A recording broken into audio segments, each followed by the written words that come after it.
प्रेम नहीं होता, संसार में मोह होता है। और प्रेम और मोह में क्या फर्क है? बहुत सिंपल सा एक दृष्टांत से समझ में आ जाएगा। एक चीटा जो होता है, चीटा समझते हैं ना, चींटी का मेल वर्जन जो होता है चीटा। तो एक चीटा जो होता है वो एक मिश्री के डले से चिपक जाता है उसको खाने के लिए, उसका रस लेने के लिए। और तुम उसको लाख हटाओ, उससे वो हटेगा नहीं। और ज्यादा कोशिश करोगे, झाड़ोगे, हटोगे, तो वो चीटा शरीर में आधा टूट जाता है, पर वो मिश्री को छोड़ता नहीं। मतलब मिट जाएगा, मर जाएगा, पर उससे चिपका रहना पसंद करेगा। खुद भी मरता है और फिर वो मिश्री किसी के खाने योग्य भी नहीं बचती। क्यों? क्योंकि वहां वो अपना रस देखता है। लेकिन वहीं दूसरी ओर प्रेम का एक सबसे बड़ा उदाहरण जब दिया जाता है तो पहला नाम जानते हो कौन आता है? पहला नाम आता भंवरा, भ्रमर। एक भंवरा जो होता है वो कमल से प्रेम करता है। और एक भंवरा आके कमल का जो पराग होता है ना, जो कमल पे लगा हुआ होता, उसको, उसका रस लेने के लिए आता, कमल पे बैठता है। और जैसे वो कमल पे बैठता है तो उसका पराग लेता है और उसी समय हो जाती है सूर्यास्त। सूर्यास्त होती कमल क्या करता है? कमल बंद हो जाता है। और जैसे ही कमल बंद होता है वो भंवरा भी उसी कमल के अंदर बंद हो जाता है। अब भंवरा चाहे तो भंवरे में इतनी शक्ति होती है कि लकड़ी में छेद कर सकता है, लेकिन भंवरा उस कमल को नहीं छेदता। क्यों? क्योंकि उसको उस कमल से प्रेम है, इसलिए उस कमल को नहीं छेदेगा। यहां तक कि सुबह होते होते उसकी श्वास घुट करके उसी कमल में बंद होके मर जाएगा, लेकिन जिससे वो प्रेम करता कमल से, उसको कष्ट नहीं देगा। और यही भगवान का और भक्त का विशुद्ध प्रेम। भगवान को कष्ट न देने के लिए एक जो भगवान का प्रेमी होता, भगवान का भक्त, वो कुछ भी करेगा,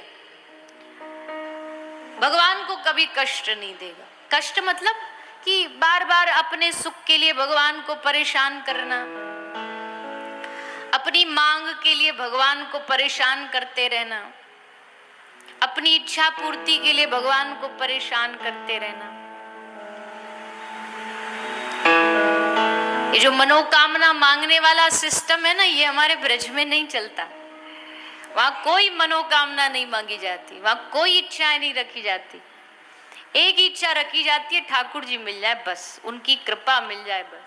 और सारी दुनिया में आप देखो तो हर जगह लोग धागे बांधेंगे, कलावा बांधेंगे, फूल नारियल चढ़ा रहे हो, बड़ी अच्छी बात, पर उद्देश्य क्या है वो भी तो ध्यान रखना चाहिए। कहते हैं कि जब श्री राधा रानी प्रेम में उन्मत्त डूब जाती हैं तो उनको अपना नाम भी याद नहीं रहता कि मेरा नाम क्या है। उल्टा जब उद्धव आए थे श्री राधा रानी से मिलने और जब जाने लगे तो उद्धव जी ने राधा रानी से कहा कि आप कोई पत्र अगर भेजना चाहती हो कृष्ण को तो लिख के दे दो। तो पत्र लिखा राधा रानी ने। उद्धव ने सोचा मैं एक बार नजर डाल लूं। उद्धव जी ने पत्र खोला और पत्र खोलते पहली लाइन क्या लिखी थी? हे प्राण प्रिय श्री राधे, तुम कहां चली गई? उद्धव ने बोला ये क्या पागलपन है, मतलब राधा ही पत्र लिख रही और अपने आप ही को लिख रही। मतलब राधा नाम मिट गया, अपना आपा मिटा दिया और सोच रही मैं कृष्ण हूं और मैं राधा के विरह में रो रहा हूं। ऐसा ये दिव्य श्री राधा रानी का और श्री श्याम सुंदर का प्रेम है, देह आकर्षण से परे है। इसलिए जब कभी कभी कोई अपने प्रेम की तुलना श्री राधा कृष्ण से करता है ना, तो मुझे अंदर बड़ा जलन होती है। कि कितना बड़ा अपराध कमा रहे हैं, कहाँ प्रेम के पुंज और कहाँ हम स्वार्थ के वशीभूत लोग। हम तुमसे प्रेम करते हैं, कब तक प्रेम करते हैं? बोले जब तक हमारी बात मानोगे तब तक प्रेम है। हमारे लिए इतना नहीं कर सकते, क्यों? बोले हमने तुम्हारे लिए ये किया। तो अब जहां हम बचा वहां तो प्रेम रहा नहीं, वो तो स्वार्थ बच गया। तो राधा कृष्ण का प्रेम और जगत का प्रेम एक जैसा कैसे हो सकता है? चींटी मात्र भी विशुद्ध प्रेम नहीं हो सकता हमारे भीतर जो राधा। जहां प्रेम में शरीर गल तक जाता हो, उस प्रेम की क्या तुलना करेंगे हम लोग? तो ये बात, ये तत्व समझने के लिए कृष्ण चित्ते स्थिता राधा, राधा चित्ते स्थितो हरि, जीवने निधिने नित्यम, राधा कृष्णौ गतिर्मम। कृष्ण प्राणमयी राधा, राधा प्राणमयो हरि, जीवने निधिने नित्यम, राधा कृष्णौ गतिर्मम। कृष्णस्य द्रविणं राधा, राधाया द्रविणं हरि, जीवने निधिने नित्यम, राधा कृष्णौ गतिर्मम।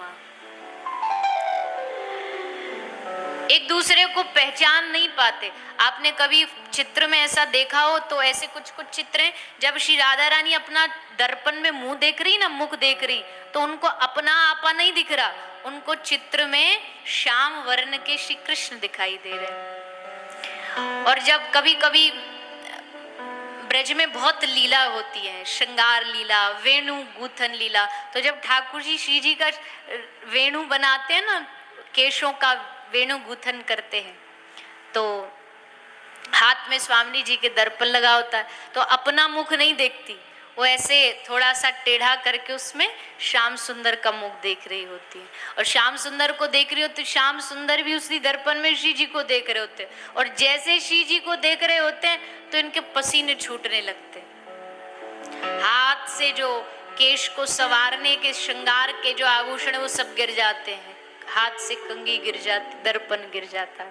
और फिर सखियां मजाक उड़ाती हैं, सखियां विनोद करती हैं, हास्य करती है, लो जी लो, ये आए श्रृंगार करने वाले। ये गाय चरैया क्या जाने श्रृंगार क्या होता है, ये गांव का ग्वारिया। खूब हास्य विनोद होता है आपस की सब सखियों। यही तो ब्रज का रस है। इसलिए तो ब्रज वालों को कोई ध्यान करने के लिए कहीं और जाना नहीं पड़ता, क्योंकि उनके पास खुद के पास ही इतना खजाना है। श्री राधा कृष्ण की रोज कोई ना कोई दिव्य लीलाएं होती है। उन्हीं लीलाओं का चिंतन करते करते करते करते उनको सब मिल जाता है। तो वृंदावन की यही रसमयी उपासना है। वृंदावन की उपासना सूखी सूखी नहीं है, वृंदावन की उपासना रसमयी, रस से भरी हुई। हमारे प्राण प्रियतम की युगल सरकार की उपासना है। और कैसे युगल सरकार? ले देखी सुनी ना ऐसी जोड़ी, जैसे करुणामय गोविंद वैसी करुणामयी किशोरी, देखी सुनी ना ऐसी जोड़ी।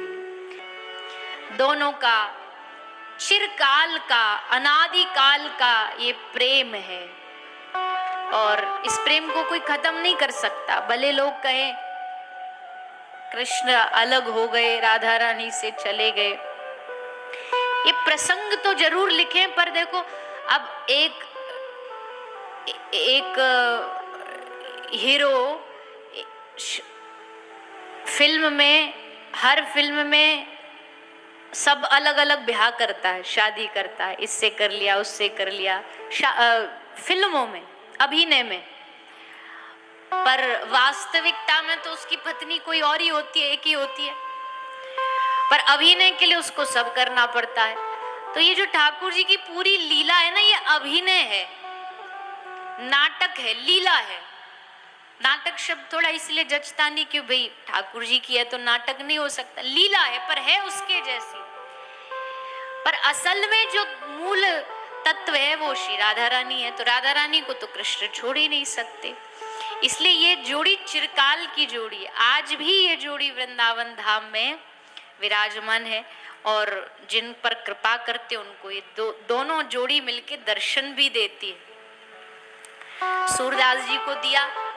अब देखो आने को तो भगवान सूरदास को दर्शन देने ऐसे भी आ सकते थे कि आए, आकर के कहा कि सूर लो हम आ गए और दर्शन दे दें और फिर कहें वरदान मांग लो, पर इसमें मजा नहीं आता। तो भगवान ने बड़ा खेल रचा। एक कथा आपने एक दिन सुनी थी ना कि सूरदास जी ने ठाकुर जी का हाथ पकड़ा तो ठाकुर जी हाथ झटक के भग गए। तो जब हाथ झटक के भग गए तो सूरदास जी के पकड़ने के कारण ठाकुर जी के हाथ में निशान आ गया। तो ठाकुर जी जब राधा रानी के पास गए तो राधा रानी बोली, हे लालजू आपका ये हाथ, ये कैसे निशान? ठाकुर जी बोले, पूछो मत, हमारे भक्त भी बड़े विचित्र विचित्र हैं। हाथ पकड़ के खींच करके हमको रोक रहा था तो गड़ गया, सो निशान बन गया। तो स्वामी जी बोली, अच्छा ऐसा कौन सा वक्त है, जरा हमें भी मिलवाओ उससे। अब ठाकुर जी भी तो बड़े चतुर है ना, स्वामी जी से कहते कि चलो सूरदास को दर्शन देने, तो एक प्रकार की आज्ञा हो गई राधा रानी को। ऐसी आज्ञा ठाकुर जी दे नहीं सकते राधा रानी को। तो उन्होंने ये पूरी भूमिका बनाई कि स्वामी जी खुद बोलेंगी कि मुझे ले चलो उसके पास। तो आ गए सूरदास के पास। सूरदास के पास आकर के ठाकुर जी ने कहा, देखो ये जो बैठा है ना ये अंधा, ये गिरिराज जी की तलेटी में वृक्षों के नीचे, हे श्री जी इसको अंधा मत समझना, बहुत चतुर है ये, और झपट्टा मारने में तो और भी ज्यादा चतुर है, दूरी रहना इससे। स्वामी जी बोली, अगर ये चतुर है तो हम भी चतुर हैं, हम इसके पास भी जाएंगे और देख लें भला ये पकड़ पाए तो इस अंधे को पता ही क्या चलेगा कि मैं सामने खड़ी हूं। ठाकुर जी मनी मन सोच रहे, पता तो हम लगवा देंगे। तो बड़े ही श्री राधा रानी सूरदास जी की तरफ, और सूर बेचारा अंधा रो रहा है, कब आओगे दर्शन देने, कब दर्शन दोगे? बैठे बैठे सूरदास जी रो रहे। ठाकुर जी ने कहा कि अरे बाबरे, हम जैसे तैसे पूरा भूमिका बना के इनको खींच के लेके आए और तू अब भी आंखें बंद करके ध्यान में मगन है। तो भगवान ने इशारा किया सूरदास को, जोर से बोल रहे हैं राधा रानी को, अरे स्वामी जी हमने बता दिया ना आपको, ये बहुत चतुर है, बड़ा चालाक है, इसके पास मत जाओ, पकड़ लेगा। तो सूरदास जी को हिंट मिल गया कि ठाकुर जी हमको इशारा दे रहे हैं। एकदम चौकन्ने हो गए सूरदास जी, पर अब पता कैसे चले कि कहाँ खड़ी हैं? तो फिर ठाकुर जी ने इशारा दिया, अरे स्वामी जी इस चतुर व्यक्ति के पास मत जाओ, आप तो एकदम इसके सामने ही जाके खड़ी हो गई, जरा सा ये हाथ बढ़ाएगा तो आपके चरण इसके हाथ में आ जाएंगे। सूर बाबा समझ गए कि अब तो फाइनल वाला इशारा दे दिया है, सोई पकड़ा श्री जी के चरणों को, और जैसे श्री जी के चरणों को पकड़ा तो सतर्क हुई श्री राधा रानी और एकदम पीछे भागी। श्री जी तो पीछे भाग गई और श्री जी की नूपुर पायल सूरदास जी के हाथ में आ गई। सूर बाबा बड़े खुश हो गए, हमको अंधा समझते हो इसलिए तड़पा रहे हो, चलो कम से कम नूपुर पायल ही आ गई, भागते हुए भूत की लंगोटी काफी है। अब ये नहीं मिलेगी तो दूसरी जोड़ी खराब हो जाएगी, तो इसको लेने के लिए तो इनको आना पड़ेगा। और सचमुच श्री राधा रानी आई, बालिका का रूप बना के सूरदास को बोली, बाबा तो को एक पायल मिली का, मेरी पायल खो गई है, मेरी नूपुर खो गई है।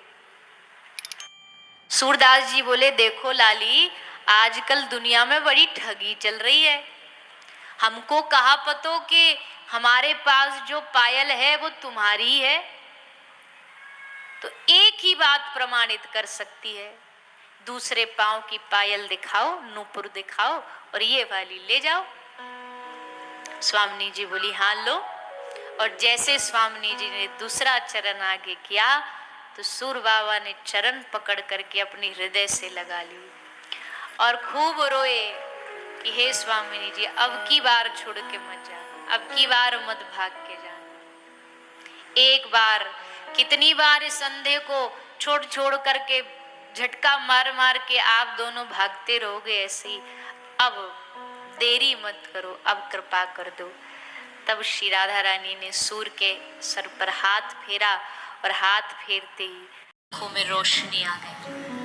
आंख खोली तो देखा सामने दोनों प्रिया प्रीतम खड़े हुए। राधे राधे। मृत तो प्लीज़ मेरे चैनल को सब्सक्राइब करें एंड लाइक करें।